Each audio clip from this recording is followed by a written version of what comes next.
Buenas noches y bienvenidos a Sala de Prensa. Hoy hablaremos de algo que cada vez nos preocupa más, el difícil panorama del cóndor de los Andes en Colombia.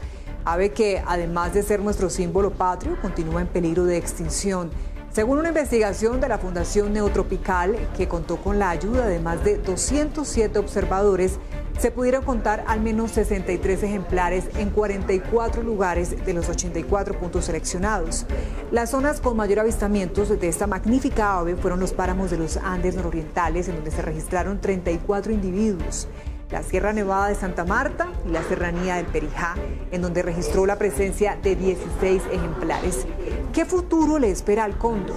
¿Están funcionando los programas de repoblación y de conservación de esta ave? Muy bien, queremos hablar de este tema y para ello hemos invitado a Fernando Castro, curador de aves del Parque Jaime Duque. Bienvenido, Fernando, buenas noches. Hola, buenas noches, ¿cómo estás? Fernando, ¿qué le dicen a usted estos resultados expuestos en ese estudio preliminar? Bueno, primero que todo hay que resaltar esta importante labor de la Fundación Neotropical y de todas las fundaciones que estuvieron al tanto de este procedimiento. Realmente es muy complejo poner a todos de acuerdo, es complejo acceder a algunos lugares, como por ejemplo la Sierra Nevada de Santa Marta, entonces rescatar esta iniciativa es importantísimo.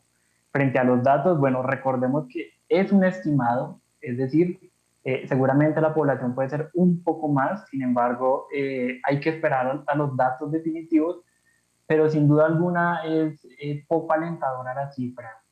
63 cóndores, un poco más, entre machos y hembras que se encontraron es bastante alentadora, hablamos de 1 a 1.1 aproximadamente. Es decir, para entender un poco, Fernando, aunque son pocos, aunque es mínima la cifra, digámoslo así, es alentadora, es un dato que da esperanza.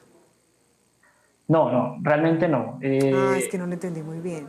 Exactamente, el cálculo más o menos se calculaba entre 80 y 120 individuos, eso es el dato que siempre hablábamos, pero parece que... No sé cuáles son las causas, por qué el número de ejemplares ha caído de manera tan alarmante. Bueno, las presiones para la especie son ya bien conocidas, no solo es la destrucción del hábitat, parte de las amenazas que sufren muchas especies, sino también este conflicto con los productores, ganaderos y con el cóndor, con las creencias de que el cóndor tiene la capacidad de matar al ganado doméstico, que en algunos casos se ha registrado y que realmente se comprueba que así pasa. Pero sin embargo todo esto es producto de malas prácticas ganaderas, es decir, se puede seguir produciendo, pero de una manera mucho más amigable con el medio ambiente y por supuesto que no llegue a afectar al cóndor de los Andes y a muchas otras especies que también tienen problemas con la ganadería doméstica. Además de esa ganadería doméstica, ¿qué otros factores están influyendo en la repoblación de esta ave en el país? Bueno, el desconocimiento que aún tenemos de la especie es importante. Si bien ya se han logrado marcar hace un par de años los dos primeros individuos con marcadores GPS, es decir, con transmisores satelitales, de esa manera pudimos entender las rutas por donde ellos vuelan, ver esa capacidad que tiene el cóndor de desplazarse desde, por ejemplo, el Cocuy hasta la Sierra Nevada de Santa Marta en 1 o 2 días fácilmente. Entonces, lo primero es aumentar el conocimiento de la especie, tal vez llegar a marcar más individuos, por supuesto, repetir esta metodología de muestreo año tras año para realmente ver cómo es el estado de la población. Y pues obviamente el conflicto social es importante, el tema del envenenamiento de carroñas, el disparo, esas prácticas de dispararle a los cóndores en vida silvestre, pues no es nada positivo para la especie. Y en cuanto a las condiciones para que nazcan nuevos individuos, ¿cuáles deberían ser? Bueno, una estrategia importante es el programa de reproducción ex situ, que está a cargo de los zoológicos, que viene liderando también el Parque Jaime Duque. Es importante porque ya tenemos lugares o una mejor perspectiva donde poder liberar estos individuos que se crían en cautiverio. Es importante rescatar o aclarar que los individuos que se encuentran en este momento bajo cuidado humano en zoológicos colombianos están destinados para su reproducción y posterior liberación. Estos individuos que se encuentran actualmente no pueden ser liberados, bien sea por lesiones o por problemas comportamentales, pero esto no les impide su reproducción. Entonces, se contempla que es una alternativa en el momento de la liberación. Hay que, por supuesto, mejorar las técnicas de seguimiento, no como tal vez en el pasado se cometieron esos errores, pero hoy en día contamos sin duda alguna con mejores, con una mejor tecnología, con un mejor acceso a la tecnología, como marcadores GPS y demás formas de marcaje para la especie. Bien.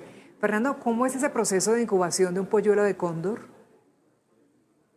Bueno, hay dos estrategias para la reproducción del cóndor. Está la cría natural, es decir, que sus propios padres lo críen, y eso es lo que estamos viendo hoy en día en el Aviario Nacional de Colombia, con la última hembra que nació hace pocas, un par de semanas ya. Eh, Ese proceso dura aproximadamente la incubación 2 semanas, después aproximadamente 6 a 8 meses en que el polluelo comienza a salir del nido, y en el momento en que se pueda llegar a liberar puede pasar año y medio, 2 años, todo dependiendo del lugar donde se pretenda liberar y sobre todo estas estrategias que proponga la Gobierno Nacional para su seguimiento.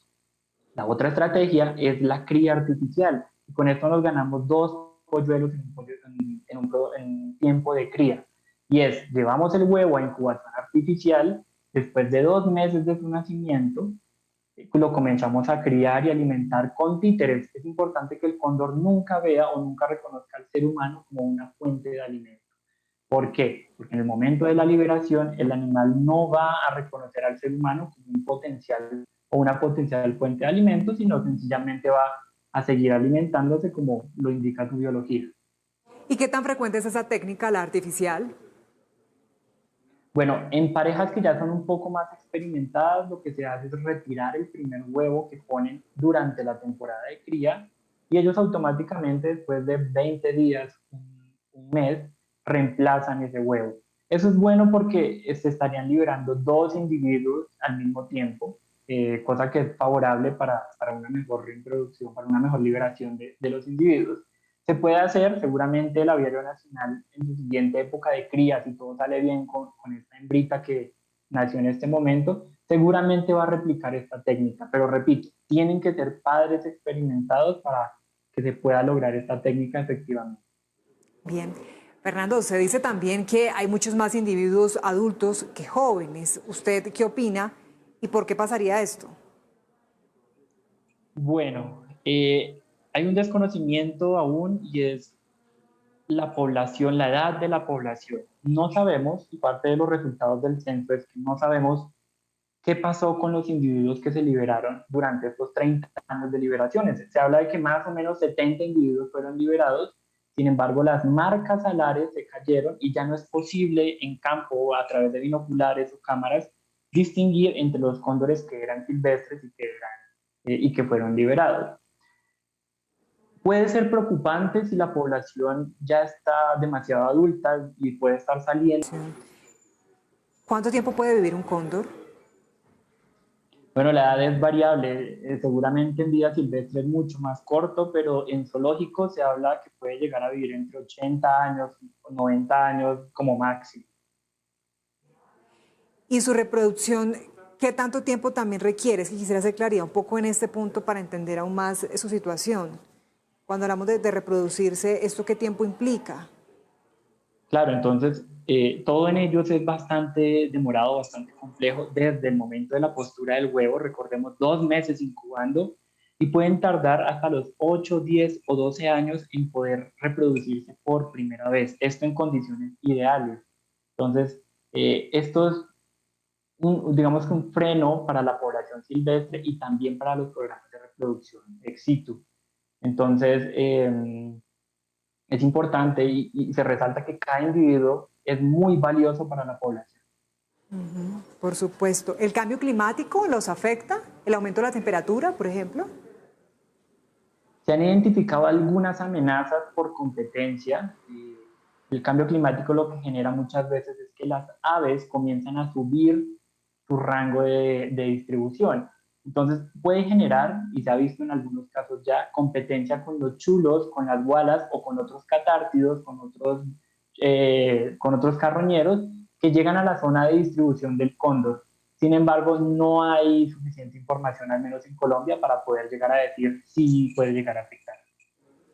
Fernando, hablábamos al inicio de esta conversación sobre algunos factores que inciden justamente en ese peligro de extinción que corren. Y me asalta una duda frente a la caza indiscriminada. ¿Cómo está el cóndor de los Andes? ¿Es víctima frente a la caza? Bueno, la parte de la cacería puede ser por factores culturales, por factores creencias, tal vez algo religioso, pero en Colombia, en estas zonas, de una manera más controlada, de una manera más productiva y, por supuesto, dentro de este marco, se evitarían este tipo de ataques. Parte de las estrategias de conservación que se está proponiendo desde el Parque Jaime Duque es la transformación, la reconversión de los sistemas de producción ganadera precisamente en el páramo del Almorzadero. ¿Cómo lo están haciendo? ¿Cómo están trabajando en ello? Bueno, desde hace ya aproximadamente 4 años, el Parque Jaime Duque viene trabajando con la comunidad del páramo del Almorzadero, hoy en día constituida como la CAMCO, la Asociación Campesina Conviviendo con el Cóndor, lo cual se busca transformar unidades de producción ovina y caprina a un sistema semiestabulado, es decir, llevando las ovejas y las cabras a un lugar encerrado, delimitado, controlado, donde se ofrece alimento suplementario y donde por supuesto las ovejas y las cabras están protegidas de la fauna silvestre y obviamente también de las condiciones difíciles del páramo. Esto ha dado buenos resultados porque se han aumentado los temas productivos, ha dado una mejor rentabilidad para los productores y es sin duda un modelo que sería muy bueno replicar. Hay algo adicional ahí y es que los productores han destinado parte de sus terrenos como pequeñas reservas naturales alrededor del páramo.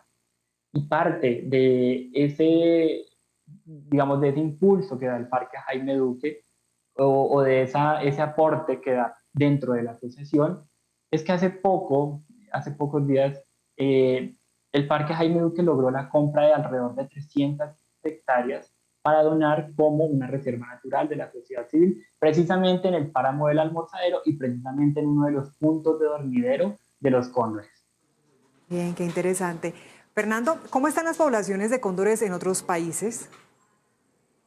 Bueno, una duda o un tema importante a tener en cuenta es que a medida que nos acercamos al sur, la población de cóndores aumenta, es decir, en Chile y Argentina los números son muy superiores, hablamos de miles de animales en comparación a lo que vemos en Colombia. Entonces, una duda que siempre nos queda es, ¿la población baja de Colombia qué tan natural o qué tan normal es? Sin duda alguna, hoy en día ya está muy baja. Vemos como, por ejemplo, en países como Venezuela, el cóndor ya fue declarado extinto y parte de los cóndores que se pueden registrar son los mismos que se mueven por Colombia, por la cordillera oriental, especialmente por la región del Perijá.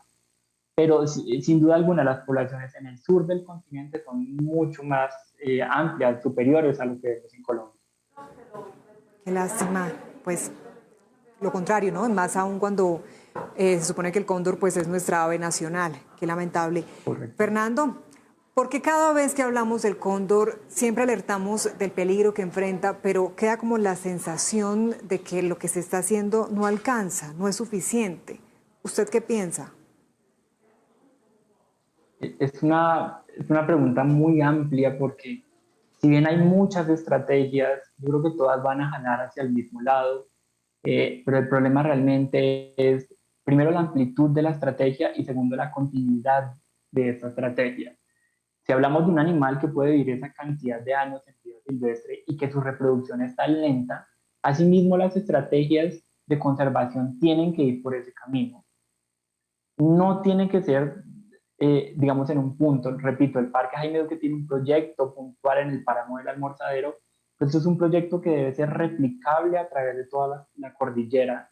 Entonces ahí se requiere el apoyo institucional importantísimo, el apoyo de las corporaciones autónomas, no solo con el monitoreo de la población silvestre, sino también con la transformación de los sistemas productivos y, por supuesto, la educación de los productores y de las personas que viven en estos territorios. Entonces, yo creo que todos los esfuerzos son válidos lo que hace falta es de pronto una cohesión o unir un poco más todas estas estrategias y por supuesto el apoyo gubernamental para poder maximizar estos proyectos y especialmente que se extiendan a través del tiempo. Hace un instante Fernando nos hablaba de una técnica que utilizan con GPS, entiendo. Hablemos un poco de ese proceso? Bueno, en enero del 2010, en enero del 2019, en ayuda con Cóndor, con la Fundación Cóndor Andino de Ecuador y la Fundación Neotropical y el Peregrine Fund, se logró la liberación de 2 individuos de cóndor andino que fueron presuntamente envenenados. Eso recuerdo también que estuvo bastante en los medios de comunicación. Y estos individuos nos enviaron datos muy interesantes a través del tiempo. Especialmente durante un año nos mandaron datos muy buenos que nos mostraban, por ejemplo, la hembra, bautizada Ilica por la comunidad, se pudo desplazar desde el páramo del Almorzadero hasta la Sierra Nevada de Santa Marta en aproximadamente un día y medio. El macho, por otra parte, estuvo bastante presente en la zona de Arauca, en la parte del Nevado del Cocuy y en el páramo del Almorzadero. Entonces, lo que veíamos era la gran capacidad que tiene este animal, esta especie para desplazarse, que vuelve y nos dice, esto es el trabajo de muchas organizaciones, de muchas instituciones. Otros puntos interesantes que nos arrojaron estos individuos es las zonas donde ellos pueden dormir, donde, los dormideros o las perchas como se conocen. Esto no son solo para poderlos ir a ver o a estudiar o a hacer un seguimiento, sino también la posibilidad de buscar o encontrar nidos. Sobre todo este tema de anidación que en Colombia es muy desconocido. Si mal no recuerdo la fecha, en el 2013 fue el último nido que se encontró, el segundo apenas para Colombia, de una población silvestre. Fernando, ¿este tiempo, este seguimiento, cuánto tarda? Todo depende de la vida del GPS. Y también ¿Qué puede durar cuánto? Todo depende del pico del animal. Si tú te lo, o sea, tú va en el se lo pico. puedes, no. Va en la espalda, va junto interescapular, se llama esa ubicación. El problema es que él se alimenta por una celda solar. Si el animal de pronto con el mismo pico daña la celda, ya entiendo, puede durar un mes. Entonces tuvimos suerte porque los primeros que se instalaron duraron año y medio realmente, pero juiciosos nos arrojaron datos durante un año. Pero según nos cuentan nuestros compañeros de Ecuador, los transmisores han durado hasta 4 o 5 años aproximadamente. Importante que este proyecto se pueda replicar, no esperar a que tengamos cóndores de pronto enfermos o algo así, o simplemente hacerlo con los que se vayan a liberar producto del programa de reproducción, sino ojalá se pudieran capturar estos cóndores en vías silvestres, instalar estos transmisores, liberarlos y que nos enseñen y nos muestren más sobre la biología. No solo en la cordillera oriental, sino también en la central y por supuesto esta conexión que existe con Ecuador. Pues Fernando, nos alegra mucho todo el trabajo, todo el desarrollo que se ha logrado justamente en esos estudios y en busca de la calidad de vida, del bienestar del animal, pero también nos entristece un poco esas cifras que ratifican la difícil situación del cóndor de nuestro país. Usted ha sido muy amable. Gracias, Fernando Castro, por acompañarnos esta noche en Sala de Prensa. Muchas gracias y la invitación es para que todas las personas se interesen por conocer esta especie tan majestuosa y que la tenemos aquí en Colombia, el país de la sal. Sí, señor. Hacemos una pausa. Al regreso estará Ricardo Ospina para contarnos qué tiene hoy en su radar. Ya volvemos.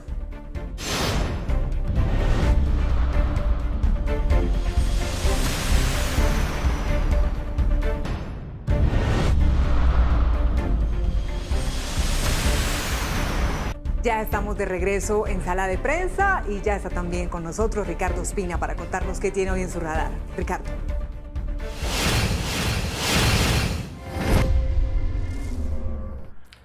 Hola, buenas noches. Hoy entra en el radar aquí en Sala de Prensa en Noticias Caracol ahora el futuro luego de la tormenta política y judicial que se origina luego de una nueva renuncia al Congreso de Colombia, esta vez del representante a la Cámara por el departamento del Huila del Centro Democrático, Álvaro Hernán Prada Artunduaga, que estaba a punto de saber si la Corte Suprema lo llamaba o no a juicio como presunto cómplice del delito de manipulación de testigos. Él tiene que ver presuntamente, y según la Corte, con el intento a través de alias Caliche y de un empresario del departamento del Huila, con alguna posibilidad de intentar que se cambiara la declaración del ex paramilitar Juan Guillermo Monsalve para favorecer al expresidente Álvaro Uribe. Cuando la Corte Suprema determina que dicta medida de aseguramiento contra el expresidente Uribe por 2 delitos, por soborno y fraude procesal, considera que todavía no va a definir si envía o no a la cárcel a Álvaro Hernán Prada, pero sigue en la investigación y tiene que definir si lo acusa o no. La Corte ya terminó la etapa de investigación y estaba a punto de decidir si lo llamaba o no a juicio Álvaro Hernán Prada, quien de nuevo, intentando eludir a la Corte, renuncia a su curul. Es aceptada la renuncia por parte de la Cámara de Representantes y ahora lo que procede es que la misma Corte estudie el hecho de la solicitud de la renuncia de Prada para determinar si envía o no todo el expediente a la Fiscalía General de la Nación, que es el mismo camino básicamente que emprendió el expresidente Álvaro Uribe, que renunció a su curul de senador para que su caso lo asumiera la Fiscalía. La Fiscalía lo asumió y la Fiscalía no tuvo en cuenta absolutamente nada de lo que había investigado durante casi 4 años la Corte Suprema, comienza de ceros y lo que llega es a una conclusión diametralmente opuesta a la de la Corte, que tenía elementos para acusar a Uribe por 2 delitos y la Fiscalía considera que el expresidente Uribe, todo lo contrario, no cometió delito alguno. La tormenta política no se hizo esperar, por supuesto, desde sectores opositores han considerado que es un nuevo intento del uribismo por eludir a la justicia, por escoger a su juez y por intentar evadir la actuación del máximo tribunal de la justicia ordinaria en Colombia. En la carta de renuncia, Álvaro Hernán Prada dice que es perseguido, que es víctima de una injusta acusación y que todo esto tiene que ver fundamentalmente con su defensa férrea al expresidente Álvaro Uribe. En últimas, falta decisión de la Corte Suprema para saber si suelta o no el caso y también de la Fiscalía, que tendrá que determinar si aquí hubo o no hubo delito. Vienen nuevos desarrollos de una nueva polémica muy grande en materia jurídica en el país. Muchas gracias, Ricardo. Así terminamos. Ya viene Signo Pesos. Nuevamente, gracias a ustedes por conectarse con Sala de Prensa. Que descansen.